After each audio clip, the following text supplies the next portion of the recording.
Del jardín lo que podemos ver que resalta es el torreón o torreta, que fue especialmente construido por Juan como espacio de inspiración para escribir. Zorrilla de San Martín tenía un vínculo particular con Juana de Ibarburu. En 1921 Juana de Ibarburu se casa, Zorrilla de San Martín oficia de padrino.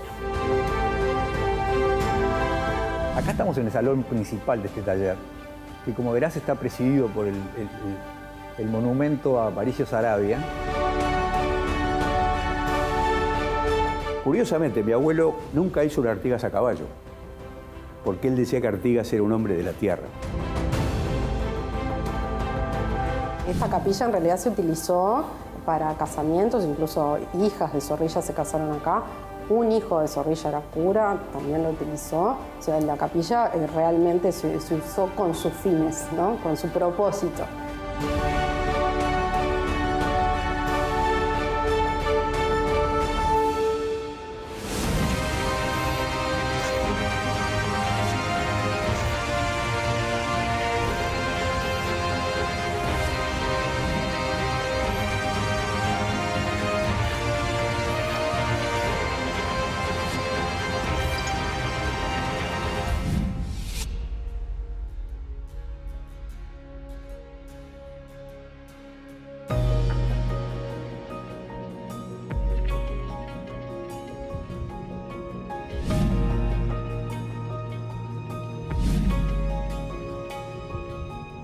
Nos encontramos en el Museo de Juan Zorrilla de San Martín.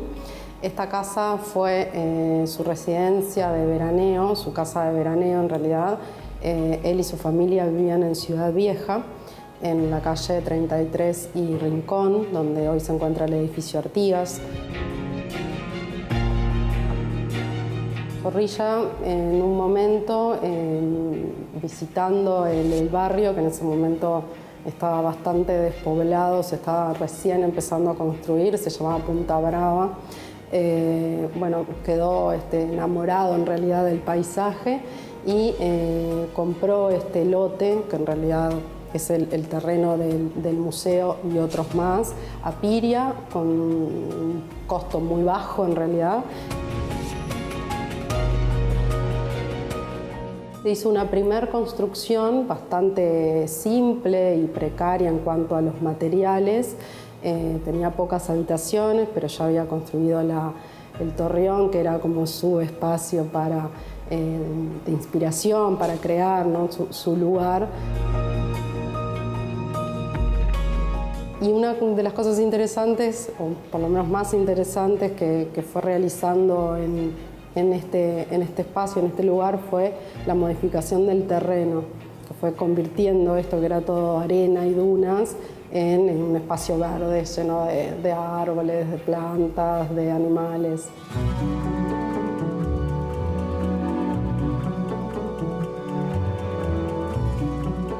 Juan Zorrilla de San Martín nació en Montevideo en 1855, hijo de un español, don Juan Manuel Zorrilla de San Martín, y una criolla, doña Alejandrina del Pozo y Aragón. Tuvo un hermano llamado Alejandro.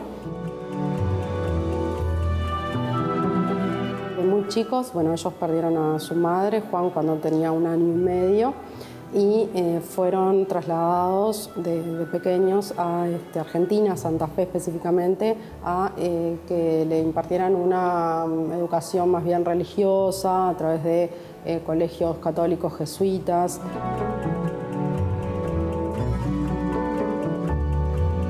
Zorrilla de San Martín siguió sus estudios en Chile, donde se recibió de abogado. Y bueno, más allá de que todos los conocemos, o habitualmente lo conocemos como el poeta de la patria o el señor que aparece en el billete de 20 pesos, tuvo bastantes o diferentes intereses a los cuales, bueno, se dedicó con mucho énfasis. Por ejemplo, fue diplomático y ejerció como ministro plenipotenciario en Europa y en Paraguay. Fue docente en la Universidad de la República. Fundó y fue parte de la fundación de un diario, El Bien Público, y también de un partido político de corte católico como lo fue la Unión Cívica.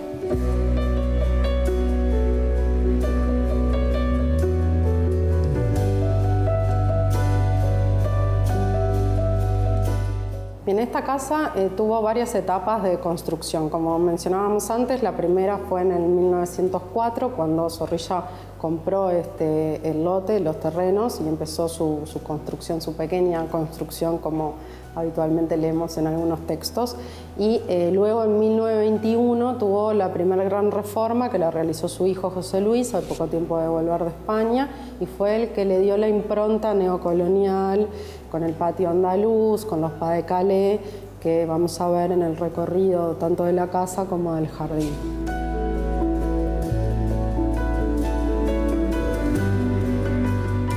Zorrilla falleció en 1931 y 5 años después, en el 36, el Estado compra la casa y la familia dona todos los bienes que estaban aquí en la propiedad.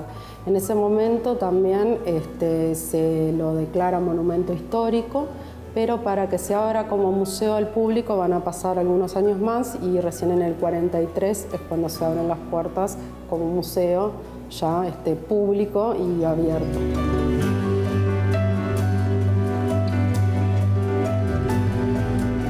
A partir del 43, que es cuando empieza a funcionar como museo, en un momento al principio fue museo de escuela cívica, pero bueno, tuvo sus diferentes gestiones hasta el día de hoy, y sus diferentes también dependencias. En un momento fue una de las casas del Museo Histórico Nacional.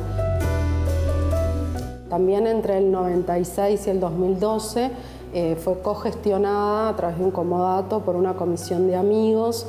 En los 40 también tuvo otra reforma, pero a nivel interno, más que nada para adaptar los espacios a una nueva lectura museográfica. En los 70 se tuvo una nueva reinauguración, o sea, pasó por diferentes etapas, como bueno, muchos museos, ¿no?, que van teniendo sus momentos tanto de gestión como de un poco de decadencia a veces también. Este museo tuvo sus momentos bastante como dejado, y que por suerte lo pudieron, las diferentes gestiones que vinieron, levantarlo.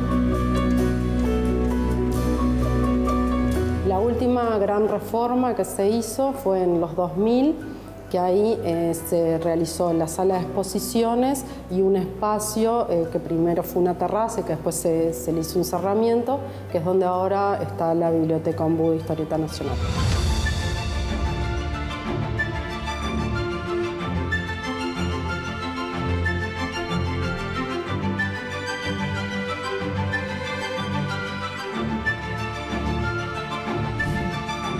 Estamos en la Biblioteca Ombú de Historieta Nacional. La Biblioteca Ombú este año está cumpliendo 5 años.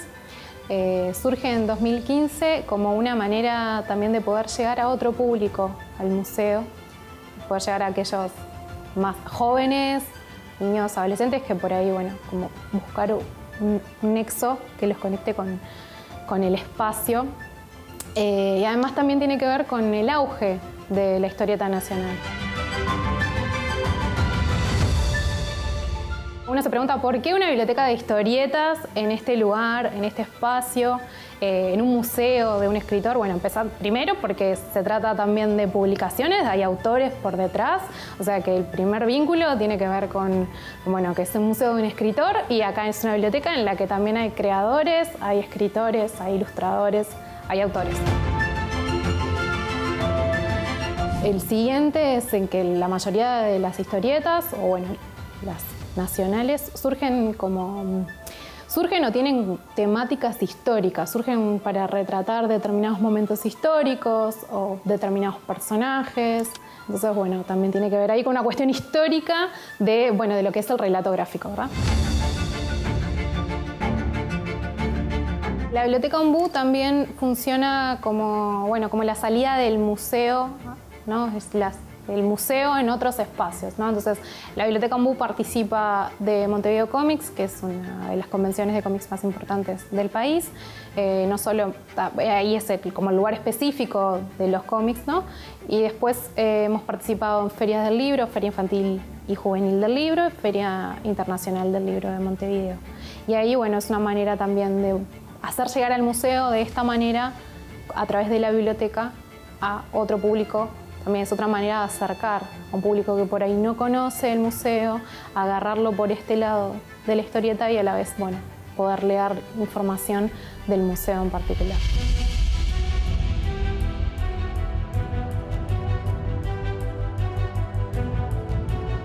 En 2018, al cumplirse 130 años de la publicación original de Tabaré, se realizó en el museo la exposición Tabaré Cosmopolita. Al tratarse de una visión de la exposición de estas cuestiones y distintas representaciones que tuvo el Tabaré, surge desde la Biblioteca Ombú poder crear una historieta. Entonces se convocó a distintos ilustradores, guionistas, a que reinterpretaran el Tabaré desde el hoy y que hicieran una versión cortita y a su manera del poema épico de Zorrilla de San Martín. Entonces la publicación a la que llegamos es esta, que participaron Alejandro Rodríguez Juele, los Silva Bros, Santulo, Hans Tunda, Nico Peruso, Federico Murro y Maco. Son distintas adaptaciones, reinterpretaciones del poema épico, que cada una tiene su particularidad y ese toque personal de cada uno de ellos.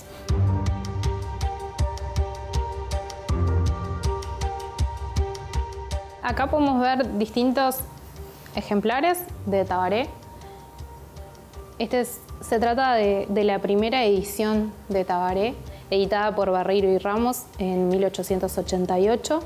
Una curiosidad de esta publicación es que se imprimió en París, o sea, es la primera edición, la primerísima. Acá en el museo contamos con esta, que es la tapa roja, y hay otra que es una tapa más azulada, que es exactamente igual, simplemente que se modifica el color de fondo.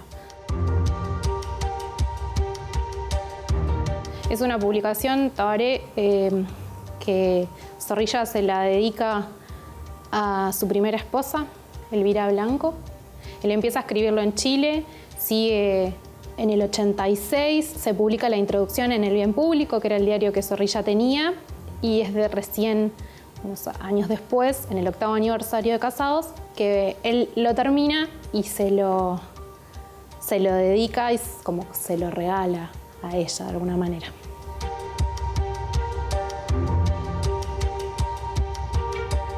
Tabaré es una publicación que si tuviéramos que definirla en la actualidad le podríamos llamar un bestseller. Por eso también todo lo que está en la mesa, o sea, son ediciones que muy rápido se tradujeron a otro idioma. Esta es una edición particular, se trata de una publicación de la que solo se hicieron 5 ejemplares. Este es el ejemplar número 1. Otro de los ejemplares en aquel momento se había regalado al Papa León XIII. Había también, por el vínculo religioso de Zorrilla. Podemos ver que todo esto, ¿no?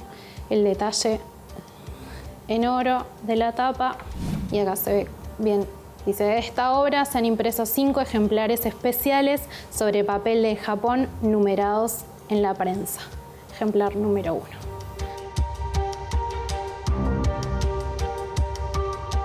Esta es una edición en guaraní, que no resulta extraño que se haya traducido en guaraní, siendo que se trata de la historia de un indio. Tiene que ver también con la construcción de identidad. Y llega acá al final una de las más curiosas, y es una edición en chino. Actualmente por ahí no es tan difícil pensar en que un libro de un autor exitoso uruguayo puede traducirse a un montón de idiomas. A nivel internacional, los autores renombrados tienen sus traducciones en todos los idiomas, incluso los más extraños. Pero pensar en Tabaré, una obra que se publicó en 1888, que haya tenido esta repercusión, que haya llegado al chino, es como... La idea es como, poder tener las distintas versiones y publicaciones que se han hecho de Tabaré para que conformen el acervo.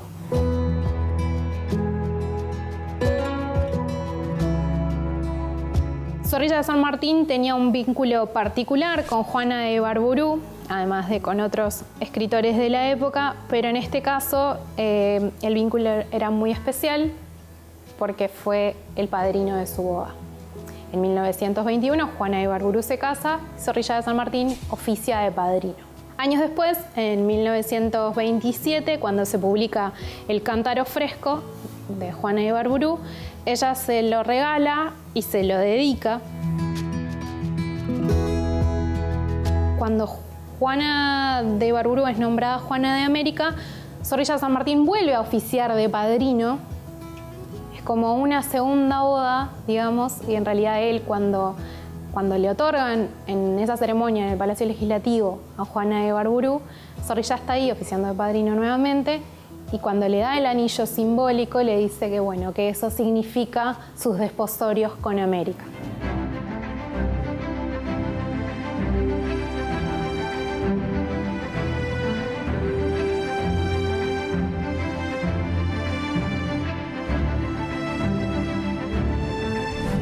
Esta es la sala de exposiciones del Museo Zorrilla.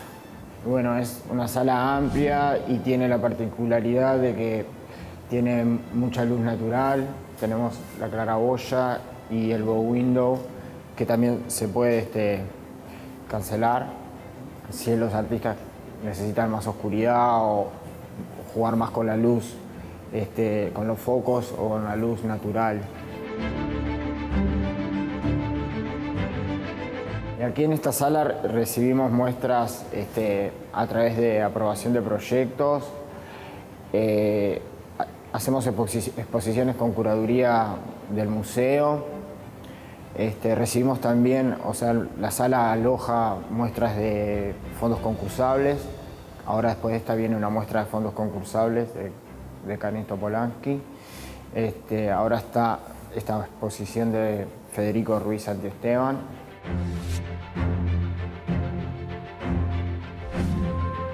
Las fotos están impresas con la misma planta, con los mismos líquidos de las plantas, sobre las plantas, y tiene como una cosa muy orgánica que no se puede apreciar tan bien desde la pantalla.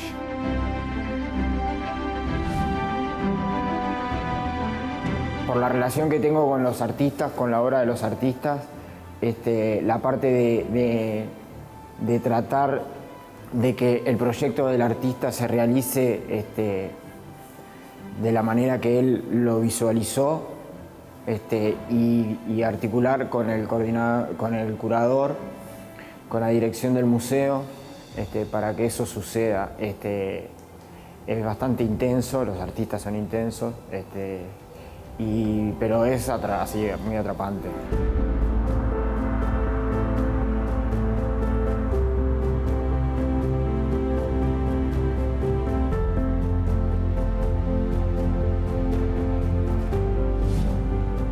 Mi nombre es Fabiana Operti, soy técnica universitaria de museología y estoy especializada en conservación de patrimonio fotográfico, y mi trabajo en el museo está relacionado con el acervo. Me encargo del área gestión y conservación de colecciones, que el área como tal se definió en 2016 y tiene como objetivo la documentación, el cuidado y el estudio con las colecciones que conforman el acervo del museo.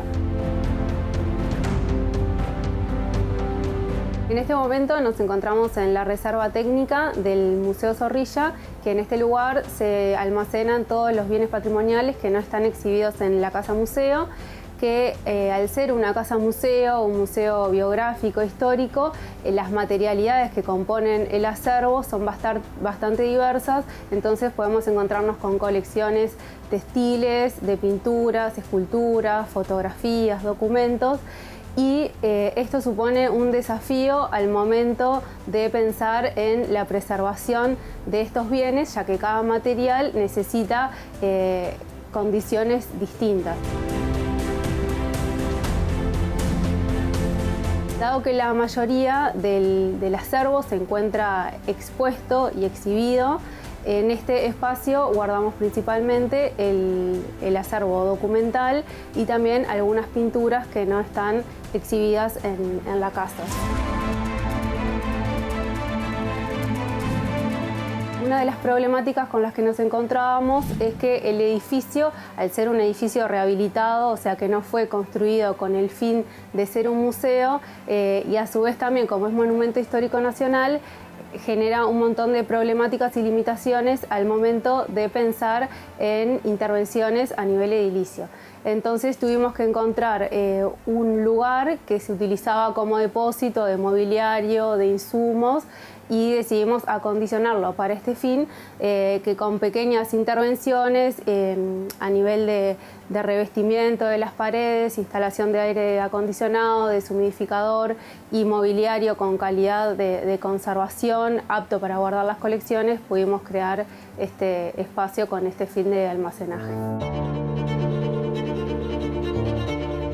Los objetos que componen las colecciones tienen que ver justamente con la vida y obra de Zorrilla. Podemos encontrarnos con materiales que él utilizaba, con su vestimenta, sus accesorios, también los muebles que él utilizaba, algunos propios de esta que era su casa de verano y algunos también de su casa de Ciudad Vieja. Por ejemplo, en el dormitorio se ven los muebles que estaban en su casa de Ciudad Vieja poco antes de él morir.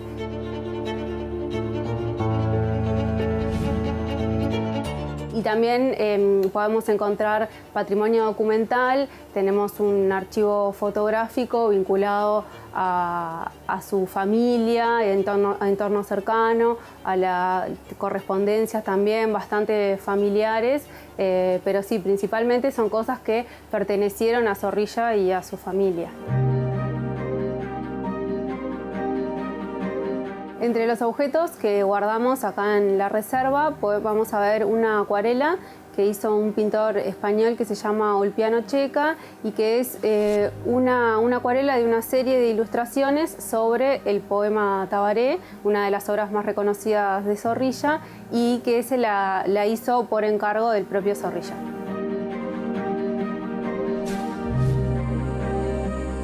En esta lámina en particular de la serie lo que vemos es a Tabaré cargando a Blanca desmayada, y en ese momento es que los españoles piensan que la están secuestrando, entonces después viene el enfrentamiento con Tabaré, pero lo que hizo Ulpiano fue ilustrar una serie de varios pasajes de Tabaré.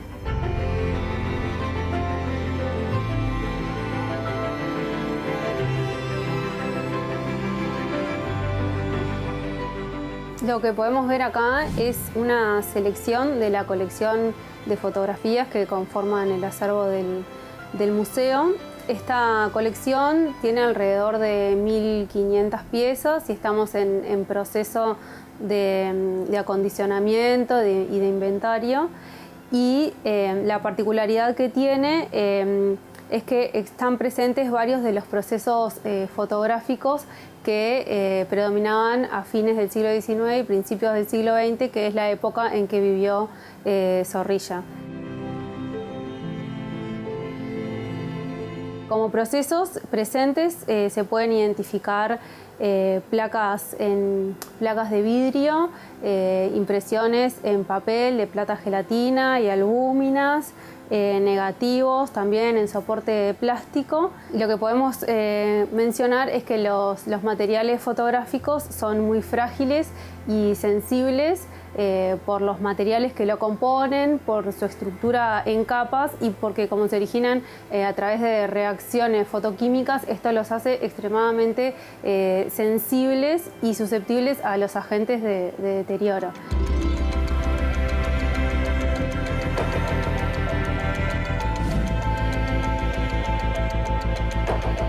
debido a la sensibilidad de este tipo de materiales, están guardados y no se exhiben, ya que son muy sensibles a las radiaciones, a la humedad, a la temperatura.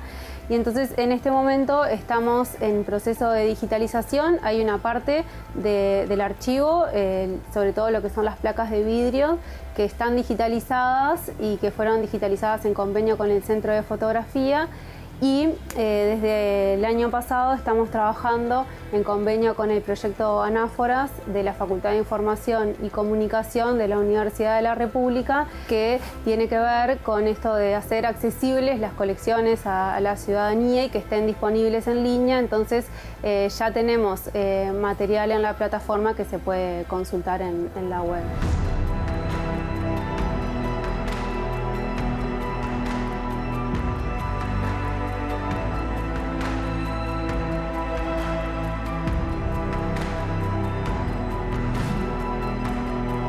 Acá nos encontramos en realidad en el jardín de la casa de Juan Zorrilla de San Martín, el pulmón en realidad de la casa y espacio neurálgico, tanto para él como para nosotros hoy también.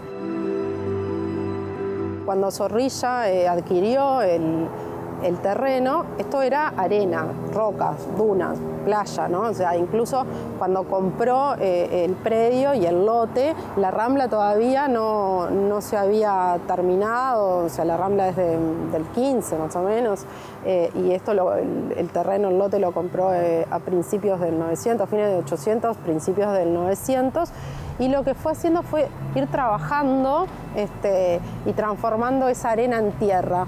Y empezó a sembrar, a cultivar y a llenarlo de diferentes especies que algunas de ellas están hoy en día y se mantienen hoy en día y las podemos apreciar aquí en el jardín.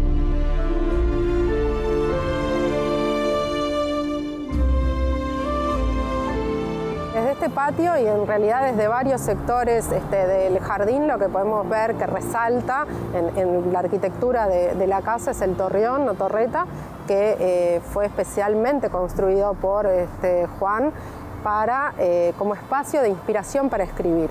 Él utilizaba ese espacio para dedicarle horas a su escritura, a la inspiración, a través de dos ventanas que podía apreciar el paisaje y la costa. Y se dice que en este torreón él comenzó a escribir la epopeya de Artigas.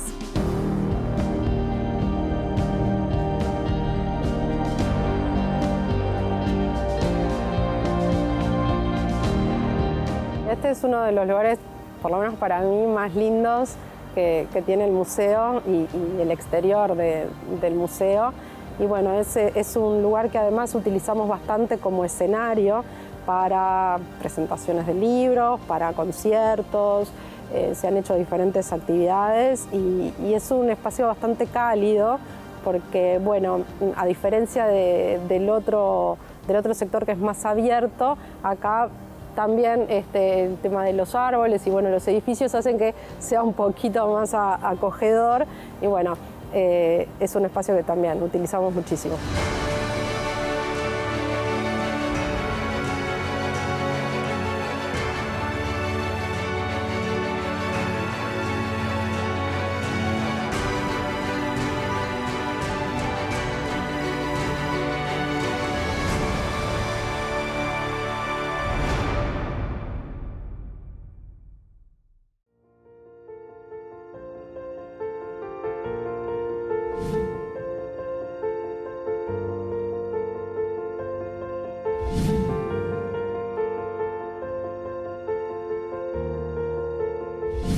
Sí, este es un espacio como mágico en realidad, ¿no? Tiene características como, sí, de conectar con, y en realidad es lo que pasa, que conecta con otro jardín, que es el jardín del taller de José Luis, y por ahí pasamos de una dimensión a otra, si se quiere, que es lo que a veces sucede cuando nos ponemos de acuerdo, ya que el taller de José Luis no lo maneja el museo, no depende del Museo Zorrilla, pero tenemos buen vínculo a veces generamos instancias de visita y el público pasa a través de la puerta para llegar al taller de José Luis.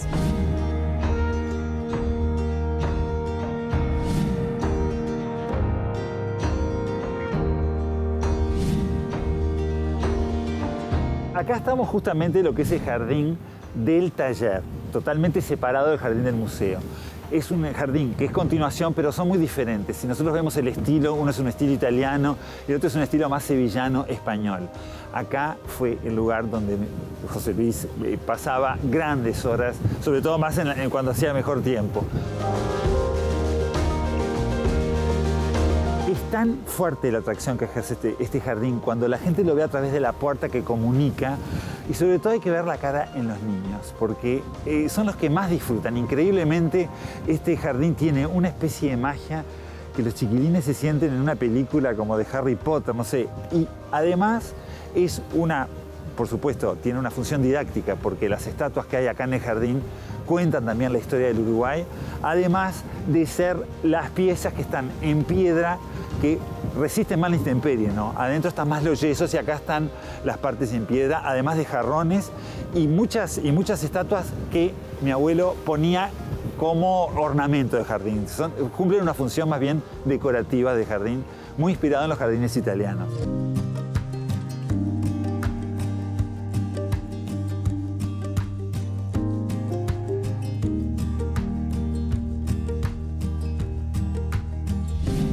Estamos acá en lo que es el subsuelo del taller. Es un lugar que tiene un encanto muy especial, además, porque mi abuelo personalmente era el que fabricaba un vino que se llamaba el vino del taller. Él diseñó la etiqueta de las botellas, que la regalaba a sus invitados a veces, y era todo, para él, era el lugar preferido para recibir a sus visitas acá abajo. Acá vemos los barriles que albergaron el vino hecho por mi abuelo. Hasta todos los nietos ayudaron en su momento a pisar la uva, y era muy rico, parece que era muy increíble. Hoy día lo vemos bastante vacío, por supuesto, porque el tiempo ha pasado. Desde que murió mi abuelo, por supuesto, nunca más se usó. Pero el taller ha tenido, a pesar de no estar abierto al público, una vida increíble, porque creo que lo que tiene el taller es la historia del Uruguay contada a través de la escultura. Creo que todos los acontecimientos de nuestro país están convertidos acá, llevados al yeso o al bronce. Hoy día el taller se visita a través de la familia, muy conectado con el Museo Zorrilla, por supuesto, que siempre es un clásico que vengan del Museo Zorrilla a pedirnos si se puede abrir, que la gente que visita el museo quiere venir al taller. Por supuesto que estamos a disposición siempre, ¿no?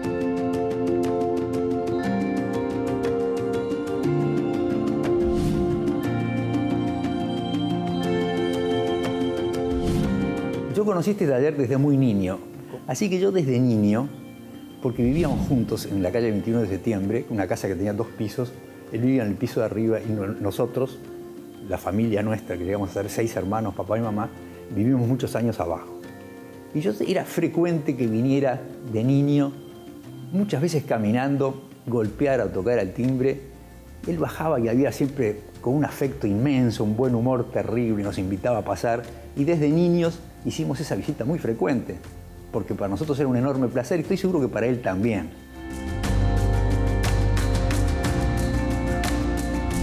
Él era un hombre muy madrugador, se despertaba con las primeras horas del día y muy frugal, salía de casa rumbo al taller, donde creo que tomaba de mañana nada más que mate y a trabajar. Y después iba a almorzar a casa un rato, se quedaba un rato, volvía de vuelta al taller hasta la noche. Y esa fue te diría que fue su práctica diaria toda su vida, incluyendo domingo, sábado, no había feriados ni lunes ni martes.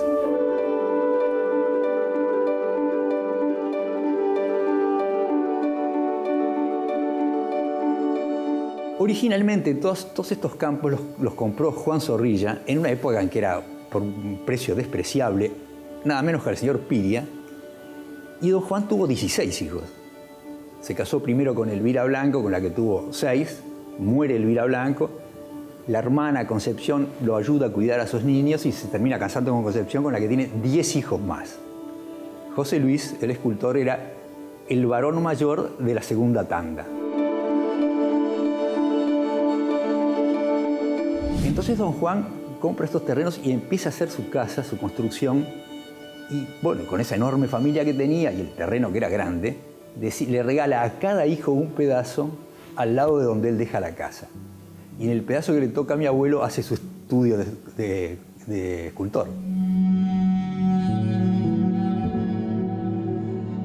Y así cada hermano tuvo un pedazo de tierra, que la fueron obviamente vendiendo en la medida que las necesidades lo requerían, etc.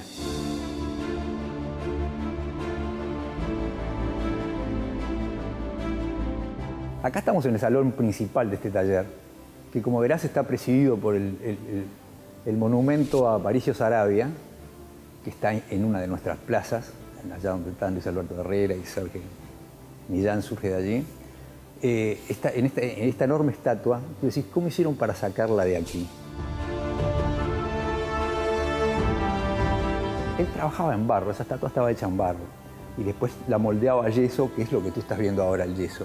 Y si te fijas con atención vas a ver lugares en donde hay partes que están sujetadas, porque esto se tenía que cortar en pedazos tales que pudieran salir por la puerta principal para ir a la broncería. Ahí se juntaban de vuelta y se fundían bronce por un sistema que se llamaba cera perdida. Es decir, se hacía un calco, se cubría de cera y se le echaba el bronce por arriba que iba derritiendo la cera y sustituyendo el lugar que ocupaba la cera antes y quedaba la estatua terminada. También ves acá cosas sumamente interesantes, como por ejemplo un pequeño modelo del obelisco de los Constituyentes, que todos conocemos y que está en la calle Boulevard Artigas y donde nace 18 de julio. Está hecha con piedra uruguaya. La espina, la púa esa enorme, es de granito oriental. Y para traerla de donde la sacaron, hubo que reforzar los puentes, porque no eran capaces de resistir ese enorme peso del granito, ¿no? ¿Verdad?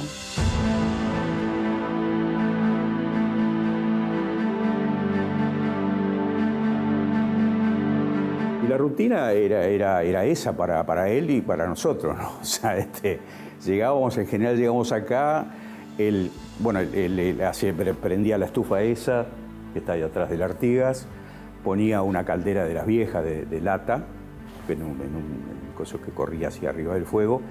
Y bueno, y acá empezaba a trabajar él, empezaba su día de trabajo, que siempre tiene que ser, para todo escultor, el dibujo, el boceto. Venir acá era como venir a Disneylandia para nosotros. O sea, era el lugar más mágico del mundo. Y para nosotros, teníamos 7, 8 años, esto era calcular, ¿no? O sea, era impresionante, realmente. A nosotros nos tocó el famoso Artigas de Buenos Aires, que es una de las estatuas más grandes que hay en Buenos Aires, allá en la calle Libertador. Y bueno, todo eso nosotros veníamos, levantábamos los yesos, el que está allá el grande, la cabeza de Artigas, la mano, esto, el otro. Y todo eso formaba por parte de nuestra vida. Mi abuelo lo hacía todo muy fácil, además.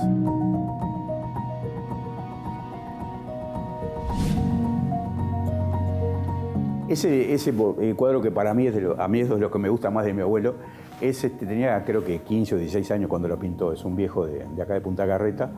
Y bueno, sin duda que hay cuadros de él cuando don Juan Zorrilla, mi bisabuelo, el padre, lo manda a Santa Fe, a Buenos Aires, a lo de los curos, algo así, no me acuerdo qué por ahí. Hay cuadros de esa época, que tenía, no sé, 9 años o 10 años.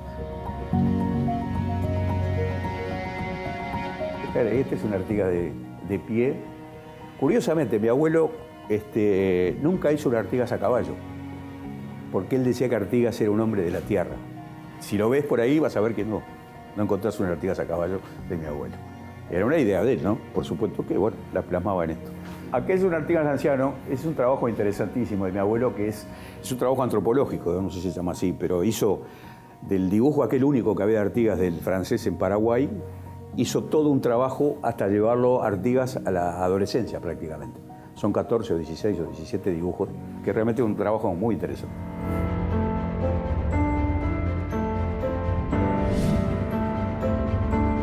dentro del taller esto tiene que ser parte de los orientales. Creo que el taller no es ni de la familia ni de nadie. El taller es del Uruguay. Creo que él creó un poco con esa finalidad que algún día todos los uruguayos puedan disfrutar de su obra. Creo que eso es fundamental.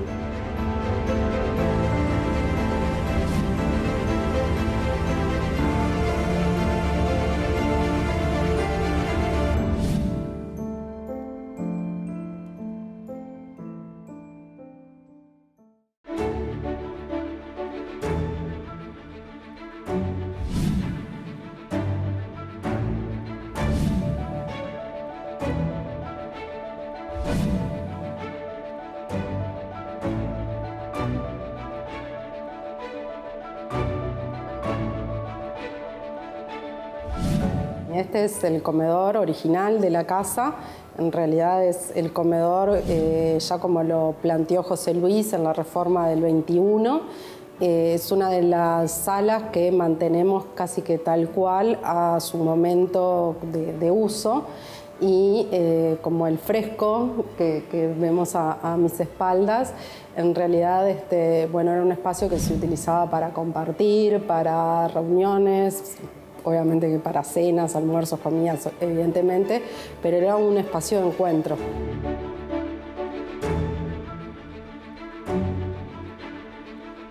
Acá lo que vemos es, por un lado, la presencia nuevamente de lo religioso con el fresco de José Luis, que es una representación de la cena de Maús, donde se bendice y se comparte el pan, que bueno, eso acompaña al acto de, bueno, ¿no? Sentarnos a la mesa y el compartir.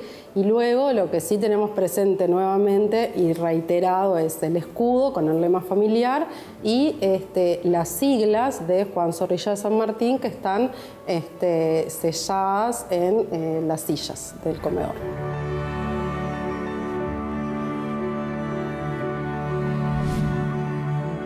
La bicicleta que vemos ahora en el comedor no es su lugar que tiene habitualmente, está ahora por cuestiones de reformas que estamos teniendo en el museo, pero es la bicicleta que utilizaba Zorrilla en París cuando estaba como ministro plenipotenciario y la utilizaba para, bueno, moverse de un lugar a otro, ir a trabajar, ir a pasear, la bici que utilizaba allá en París.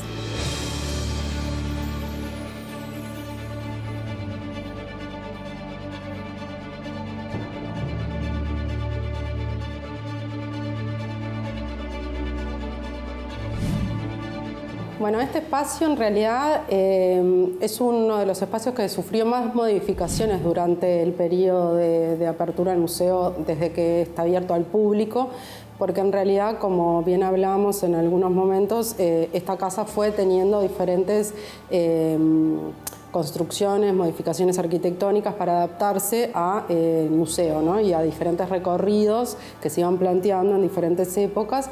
Y en realidad acá antes había varias habitaciones y ahora es como un espacio donde se muestran las pinturas, las obras más grandes o de más porte que tenemos en la colección.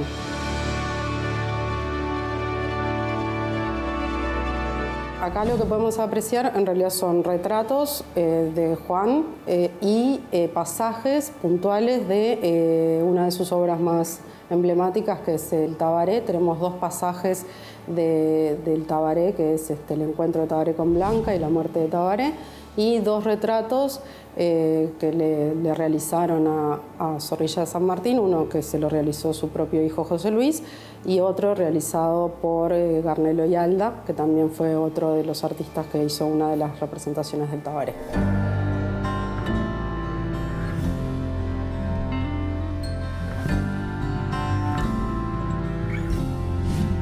Bueno, aquí nos encontramos en una recreación de lo que podría llegar a ser uno de los dormitorios de la casa de veraneo de Juan Zorrilla de San Martín. La particularidad de esta sala es que sí formó parte de la primera construcción de la casa. Como hablamos, la casa tuvo un par de etapas primarias de construcción. Esta formó parte de la primera, de la que se inició en 1904. Y en realidad lo que estamos mostrando acá sería como el dormitorio de Juan Zorrilla de San Martín con muebles que pertenecieron a él, pero no a esta casa, sino a su casa de Ciudad Vieja. También otras cosas que podemos apreciar en esta sala es el traje de gala que utilizó como ministro plenipotenciario cuando fue diplomático y tenía eventos importantes. Bueno, ese era el traje de gala de ese momento.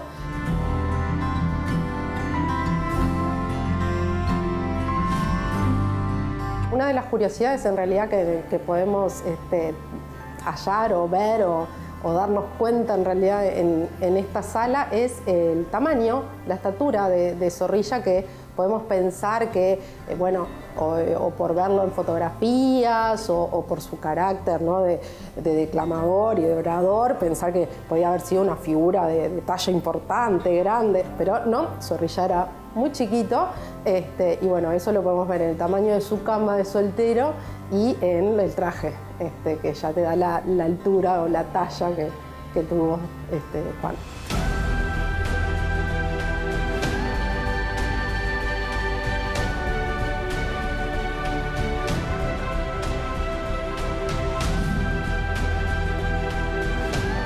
Aquí nos encontramos en el escritorio, o en realidad es la función que le atribuimos de escritorio a esta sala, que es la contigua al dormitorio en el que estuvimos recién, y también de la misma forma que recreamos el dormitorio, acá recreamos lo que podría haber sido un espacio de escritorio y de trabajo de Zorrilla de San Martín.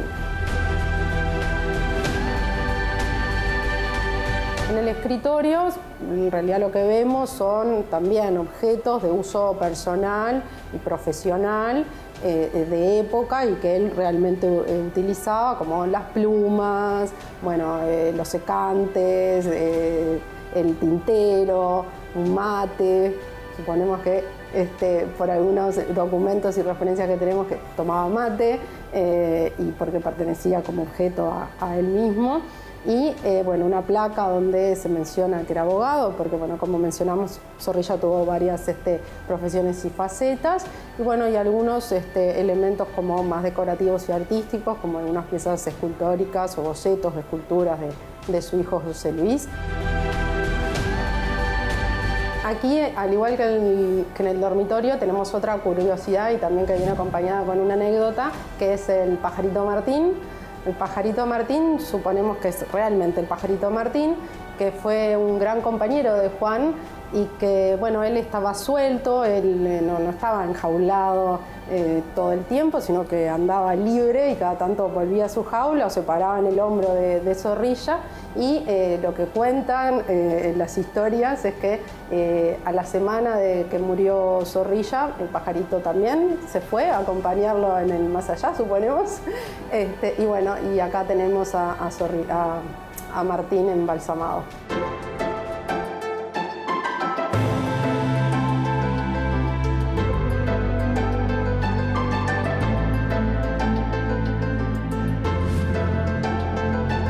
Nos encontramos en la capilla o la sala oratoria o de oratorio, esta sala sí se construyó en la segunda etapa, formó parte de la ampliación de la segunda etapa de construcción de la casa realizada por José Luis, y es una capilla que está consagrada a la Virgen del Carmen. Y bueno, en realidad lo que refleja es el carácter religioso y la importancia que tenía la fe y lo religioso, y en particular la fe católica en la familia. Esta capilla en realidad se utilizó para casamientos, incluso hijas de Zorrilla se casaron acá. Un hijo de Zorrilla era cura, también lo utilizó. O sea, la capilla realmente se usó con sus fines, ¿no?, con su propósito.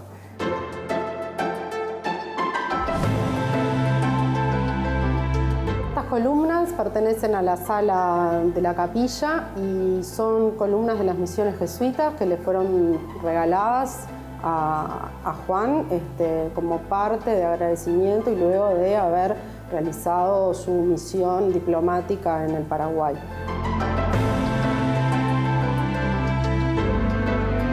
Hace un par de años se fueron a China, en una muestra que hizo el MAPI, el Museo de Arte Precolombino e Indígena, que realizó en China sobre los guaraníes y los objetos de las misiones jesuíticas. Bueno, nos invitaron a participar al museo con estas piezas y bueno, ya fueron las columnas a China.